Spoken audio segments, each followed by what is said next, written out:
এক মুহূর্তের জন্য আপনার মনে হতে পারে যেন আন্দালুসিয়ায় আছেন। মুক্ত স্বাধীন বাতাসে এখন সময় সকাল 6:18।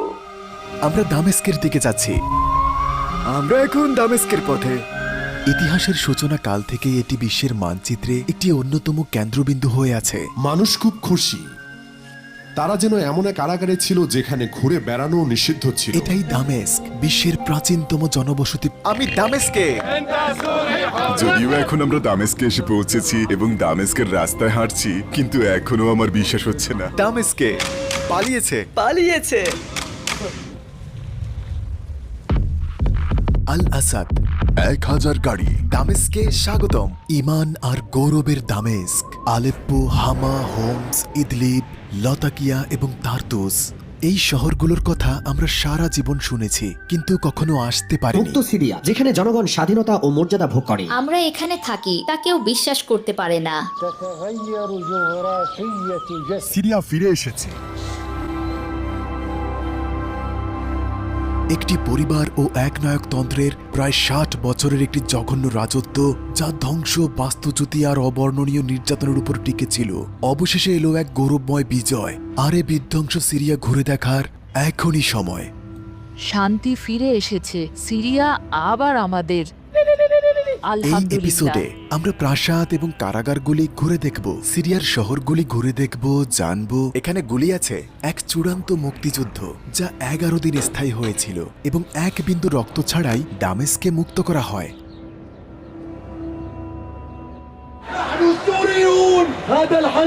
সিরিয়া স্বাধীন।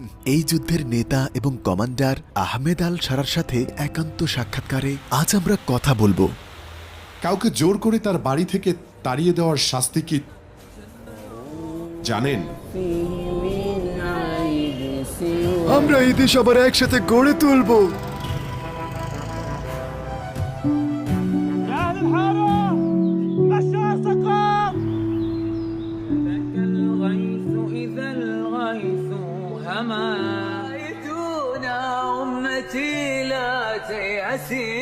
মাথা উঁচু করে বাঁচবে তুমি সিরিয়ান, মাথা উঁচু করে বাঁচবে তুমি সিরিয়ান। আমরা লেবানন হয়ে সিরিয়ায় প্রবেশ করব। ডলার এক্সচেঞ্জ করে সিরিয়ান লিরা নিয়েছি, মাত্র $200 এক্সচেঞ্জ করেছি। আমরা এখন সিরিয়া সীমান্তে আছি। দেখুন, ইনশাল্লাহ নতুন সিরিয়ার মুদ্রার মান সামনে আরও বাড়বে। আমরা এখন সিরিয়ায় যাচ্ছি। বিশ্বের অন্যতম দুর্বল মুদ্রাগুলোর একটি হলো সিরিয়ার লিরা। ইনশাল্লাহ এটা রিকভার করবে। আমরা এখন সিরিয়ায় প্রবেশ করেছি। এটি চেকপোস্ট। এটা হলো সিরিয়ার প্রথম চেকপোস্ট। এটা খালি, একদম ধ্বংস হয়ে গেছে। বিগত শাসন আমলের সব চামচারা এখান থেকে পালিয়েছে।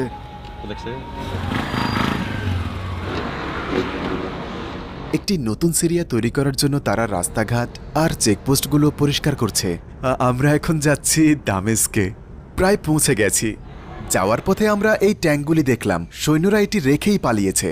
সারা পথটা জুড়ে আপনি এমনই ধ্বংসপ্রাপ্ত রাস্তা আর পরিত্যক্ত ট্যাঙ্কগুলো দেখতে পাবেন।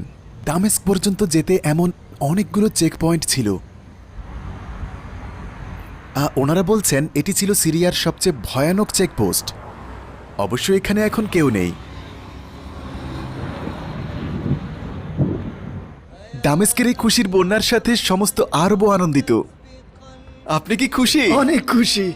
এ বিজয়ে লেবাননের জনগণ বেশি খুশি। এটাই হলো দামেস্ক। সকলের আকাঙ্ক্ষিত উমাইয়ের রাজধানী, স্বাধীনতার রাজধানী সিরিয়া জিতে গেছে। সবকিছুর জন্য আলহামদুলিল্লাহ।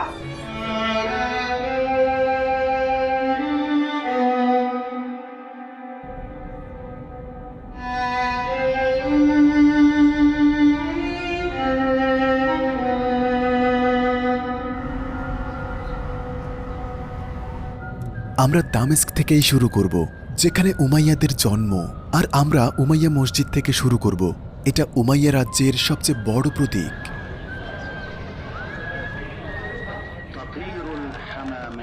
অতীতে এটি ইসলামী বিশ্বের জ্ঞান, সংস্কৃতি ও শিক্ষার কেন্দ্র ছিল। এটি 1715 খ্রিস্টাব্দে তৈরি হয়েছিল। এটি দামেস্কের পুরাতন শহরের ঠিক মাঝখানে অবস্থিত আল হামিদিয়া বাজার, যা উমাইয়া মসজিদের পাশেই অবস্থিত। বাজারটি মাটির উপরে এই টানেলের মতো বানানো হয়েছে। সিরিয়ায় সূর্য উঠেছে। এটি 1780 সালে নির্মিত হয়েছিল।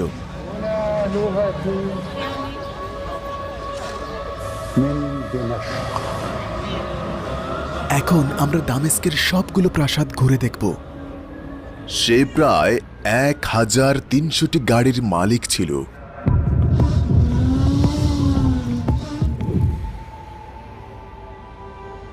আমরা দেশটির সবচেয়ে গুরুত্বপূর্ণ প্রাসাদ থেকে শুরু করছি। গণভবন, রাষ্ট্রপতির বাসভবন।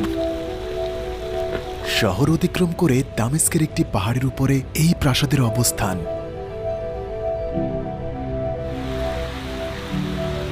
এই বাগানটি দেখুন, মনে হবে যেন আন্দালুসে আছেন। আপনার চারপাশে সব কমলালেবুর গাছে পরিপূর্ণ। এটা দামেস্ক। আপনি কি সম্প্রতি দামেস্কে সফরে আসা প্রতিনিধিদের দেখেছেন?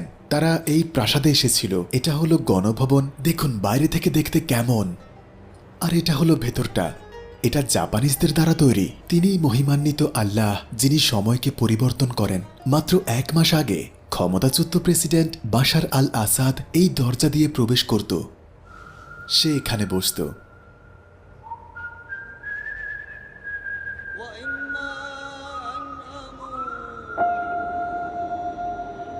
এটা রাষ্ট্রপতি ভবনের গ্যারেজ, বাশার আল আসাদের ব্যক্তিগত গ্যারেজ।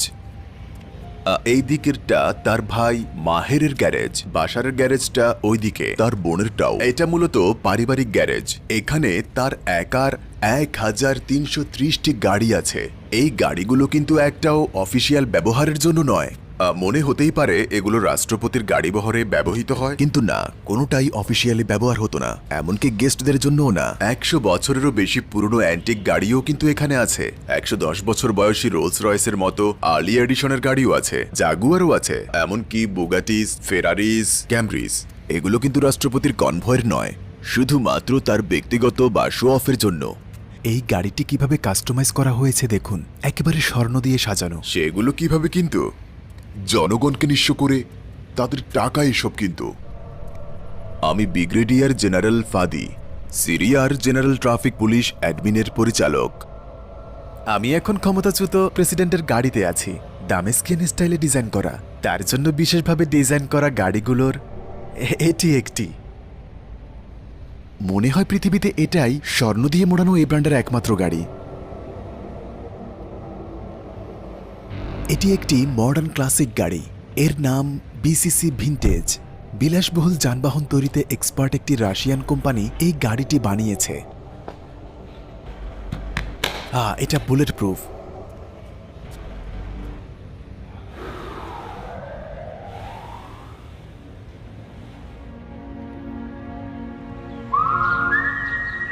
এটি দামেস্কে তার আরেকটি প্রাসাদ।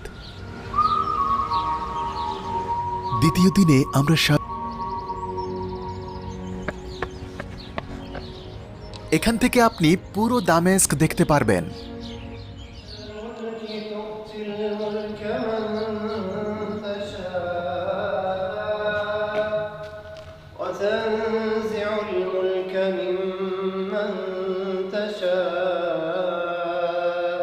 وتعز من تشاء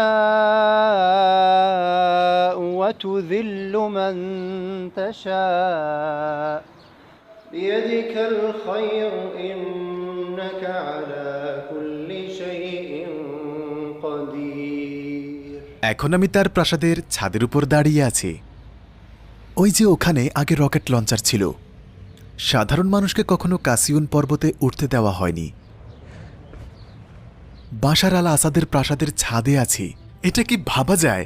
সিরিয়ানরা নয়, গোটা বিশ্ব এটা কল্পনা করতে পারেনি। আমার ভাবতেই শান্তি লাগছে যে সিরিয়া এখন নতুন পথে হাঁটতে যাচ্ছে। যে প্রাসাদের ছাদে আমরা দাঁড়িয়ে, সে একজন অপরাধী যার জন্য আপনি সর্বহারা।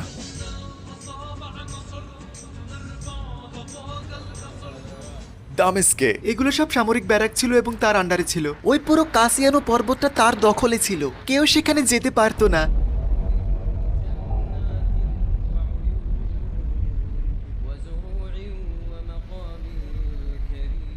দামেস্কের সবচেয়ে উঁচু জায়গায় তার বাড়ি। তারা দরজার সামনে তার ছবি লাগিয়েছে। এটা তার গ্যারেজ। তার গাড়িতে কোনো বিস্ফোরক লাগানো আছে কিনা তা পরীক্ষা করার জন্য এই ডিভাইসটি ব্যবহার করা হতো।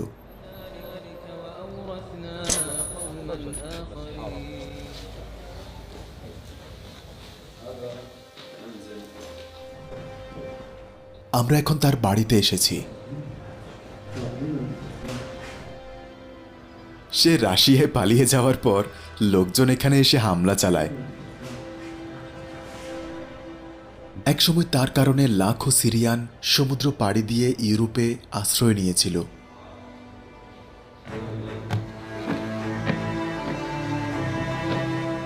এটি দ্বিতীয় তলা এবং উপরে আরও 2 তলা আছে।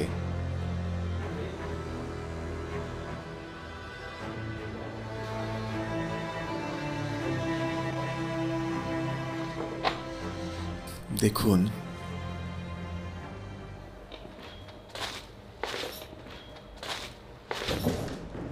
বাড়ির নিচে একটি টানেলও আছে। এই দরজাটি অন্যদিকে খোলে, একটু পরে সেখানে যাব। এটি পলাতক রাষ্ট্রপতি বাশারের বাড়ি, আর এটা তার বাবার বাড়ি। এগুলো তার বাবার জিনিস। এটা কি তার ছবি? হ্যাঁ, এটা হাফেজ আল আসাদের বাড়ি। এটা হাফেজ আল আসাদের বাড়ির ভেতরের টানেল। এটা বাশারের বাড়ির পাশেই।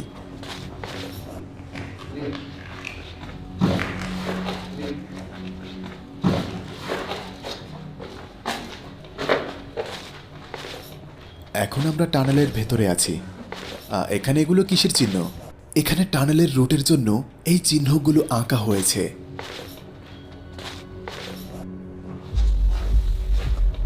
টানেলের মধ্যে চিহ্ন এঁকে রেখেছে যাতে তারা হারিয়ে না যায়। টানেল, মাটির নিচে হল এবং আরো অনেক রুম আছে, যা দেখতে আমরা আরো ভেতরে যাচ্ছি। আমরা কোথায় যাচ্ছি? এই জায়গাটা সত্যিই খুব ভয়ঙ্কর। এটা মাটির নিচে অনেক গভীরে। বাড়ির এক্সিট। আপনি সত্যি এখানে হারিয়ে যাবেন। এই যেন গোলক ধাঁধা। মাটির নিচে যেন এক আস্ত শহর। এটি একটি স্টোরেজ রুম ছিল। এটা ব্লুপ্রিন্ট, এই টানেলের নকশা।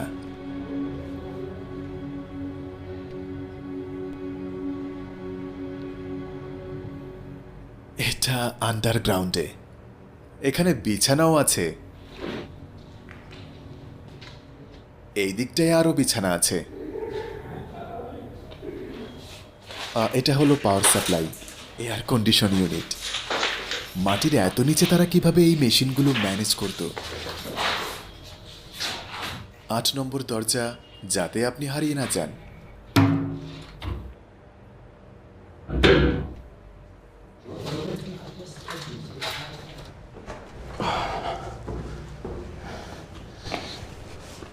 এটা তো বেশ বড় হল। এটা দামেস্কিয়ান হল।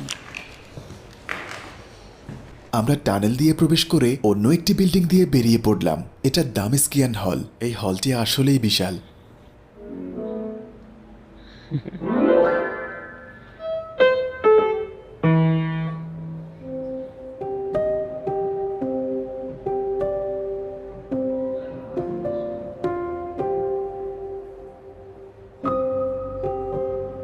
দেখুন, আমরা এই বিল্ডিং এর টানেল থেকে বের হয়েছি। এখানে একটি গেট আছে। অবশ্য পুরো রাস্তাটা আগে ব্লক ছিল। আমার এই আঘাতটা দেখা যাচ্ছে, আরো অনেক ক্ষত আছে। এটা একটা চমৎকার অনুভূতি, আলহামদুলিল্লাহ। এটা বাগান আর ওটা গেট। ভাই, আসসালামু আলাইকুম। এই বাড়িগুলোর মালিকদের তাদের নিজের বাড়িতে থাকা নিষিদ্ধ ছিল। এখন আমরা দামেস্কের বাইরে যাচ্ছি। আমরা অন্যান্য শহরের প্রাসাদগুলো ঘুরে দেখব। যেমন এই প্রাসাদটি আলাপ্পোতে অবস্থিত। এটি আলাপ্পোতে তার প্রাসাদ। এই শহরে এলে সে এই প্রাসাদে থাকত।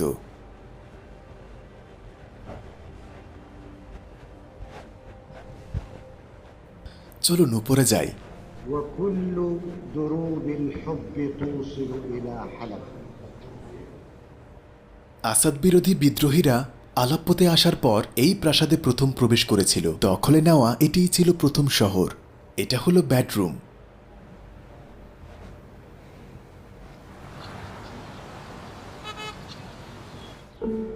তারপর আমরা লাতাকিয়ার দিকে রওনা হলাম। একে বলা হয় উপকূলের বধূ।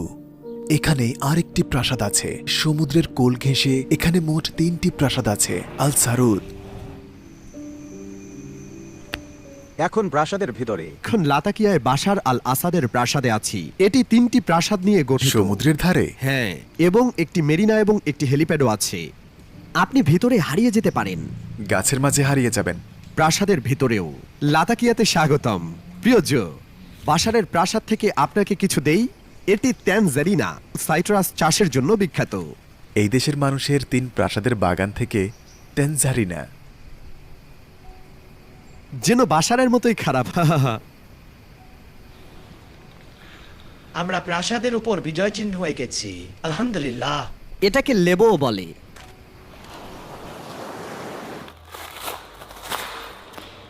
এটা ভূমধ্য সাগরের তীরে।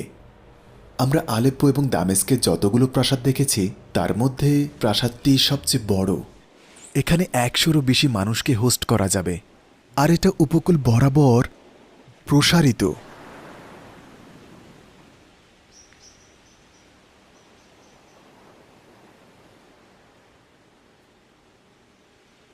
এখন সময় সকাল 6:18। এটা দামেস্কের সময়। সিরিয়ায় বাশার আল আসাদ ছাড়া একটি সুন্দর সকাল। তারপর আমরা দামেস্কে ফিরে আসি এবং কাসিয়ানু পর্বতের একেবারে চূড়ায় গিয়ে উঠলাম। সেখান থেকে পুরো শহরটা দেখা যায়, যেটা একসময় মানুষের জন্য নিষিদ্ধ ছিল।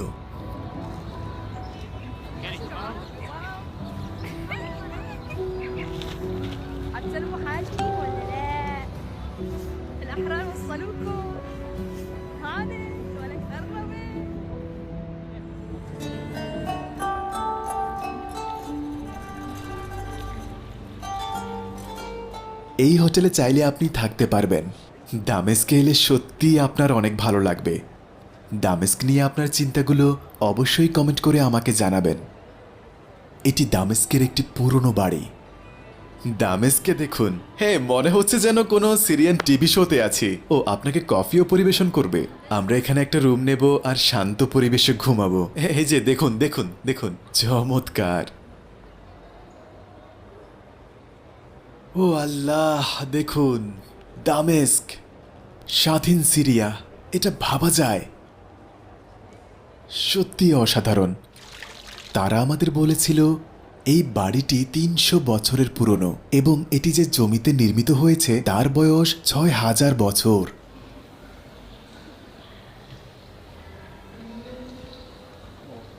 ব্ল্যাকবেরি জুস এখানের ঐতিহ্যের অংশ।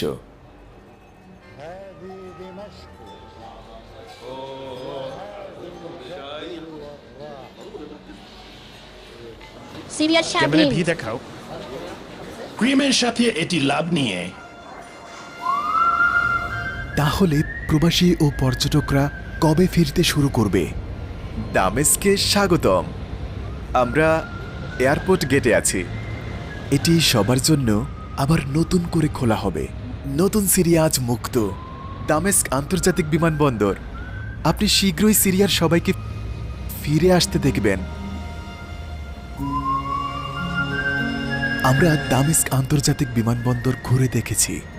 আমরা এখন বিমানবন্দর গেটে আছি। বিসমিল্লাহ। মাটিতে তার ছবি।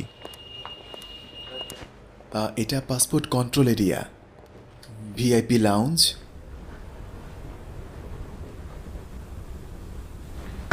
আমরা এখন দামেস্ক আন্তর্জাতিক বিমানবন্দরে আছি, রানওয়েতে। এই সিরিয়া একসময় বিচ্ছিন্ন হয়েছিল, কিন্তু এখন এটা উন্মুক্ত।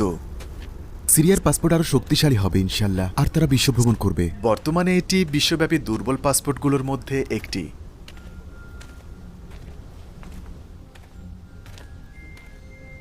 আপনি যখন দামেস্কে অবতরণ করবেন তখন আমরা আপনাকে বলতে চাই আল্লাহর নামে আপনাকে স্বাগতম। বিমানবন্দর ফাঁকা, যাত্রীবিহীন বিমানবন্দর।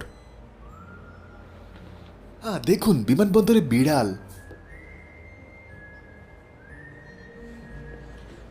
তিনি এখনো বিশ্বাস করতে পারছেন না তিনি 10 বছর পর দামেস্কে এসেছেন। সিরিয়ান এয়ারলাইন্সের প্রিয় যাত্রীরা, এখন সকাল 6:18। স্বাধীন সিরিয়ায় একটি সুন্দর সময়। সিরিয়া নিয়ে আপনার ভাবনা কি? আমরা সবাই সাথে সাথে দূতাবাসের দিকে রওনা দিলাম। কাতারের সমস্ত সিরিয়ার দূতাবাসে গিয়েছিল এবং আমরা দাবকেহর নাচ নেচে সেলিব্রেট করতে লাগলাম। এটা সত্যি অন্যরকম অনুভূতি। আমি জানা মাত্রই আমি আমার বাবাকে কল করলাম এবং আমরা দুজনেই কলে কাঁদতে লাগলাম। এটা সত্যি অবিশ্বাস্য।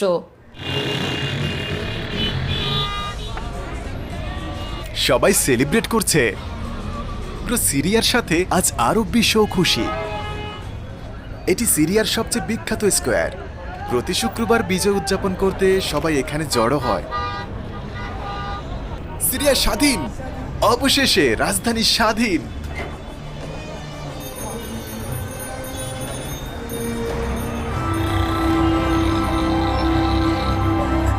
মানুষ কতটা আনন্দিত দেখছেন।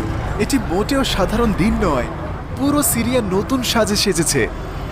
ইয়া আল্লাহ, এই অত্যাচারের পতনের জন্য আমরা প্রায় 60 বছর অপেক্ষা করেছিলাম। আল্লাহকে ধন্যবাদ, শহীদদের রক্ত বৃথা যায়নি। এখন আমরা আমাদের ঐক্য প্রমাণ করতে চাই, দেখিয়ে দিতে চাই আমরা একটি স্বাধীন সৈন্য বাহিনী। আমরা একসাথে এই দেশ গড়ব। তারা একসাথে এই দেশ গড়বে। ধন্যবাদ, আপনাকেও ধন্যবাদ। ইয়া আল্লাহ, আমি কোনো দেশে এমন সেলিব্রেশন দেখিনি।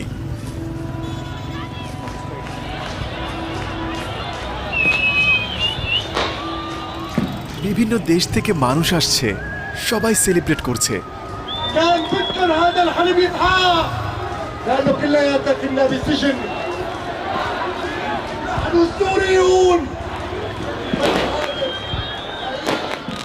বারো লাখ মানুষ বাস্তুচ্যুত। সাথে আমরা সারা বিশ্বে ছড়িয়ে পড়েছি। যেখানেই যান না কেন সিরিয়ান পাবেন। সত্যি বলতে প্রতিটা দেশেই সিরিয়ান খুঁজে পাবেন। এখন সবাই ফিরতে পারবে। 14 বছরে এই প্রথম আমরা একত্রিত হলাম। এ এক অদ্ভুত অনুভূতি, আসলে ভাষায় প্রকাশ করার মতো না। আলহামদুলিল্লাহ, আলহামদুলিল্লাহ, আলহামদুলিল্লাহ। আপনাকে অনেক ধন্যবাদ। আপনাকেও ধন্যবাদ। হাফেজ আল আসাদ। এটি মিডিয়া মন্ত্রণালয় পেয়েছেন? হ্যাঁ, দেখুন বইটা কত মোটা। এটা শুধু একজন ব্যক্তিকে মহিমান্বিত করে লেখা। এই ব্যক্তি 60 বছর দেশ চালালো। সিরিয়ান জনগণের উপর কি নিপীড়ন আর অত্যাচারই না চালালো সে। আমরা এই মুহূর্তেও যেন স্বপ্নে বাস করছি। তাহলে কি পরিবর্তন আসছে? হ্যাঁ, নতুন সিরিয়া গড়তে পরিবর্তন আসছে। মুক্ত সিরিয়া, যেখানে জনগণ স্বাধীনতা ও মর্যাদা ভোগ করে। অসাধারণ। তারা 1 সপ্তাহ ধরে ঘুমায়নি। তারা এখানে অফিসেই থাকে। আপনাদের জন্য শুভকামনা। প্রায় 60 বছরের অত্যাচারের পর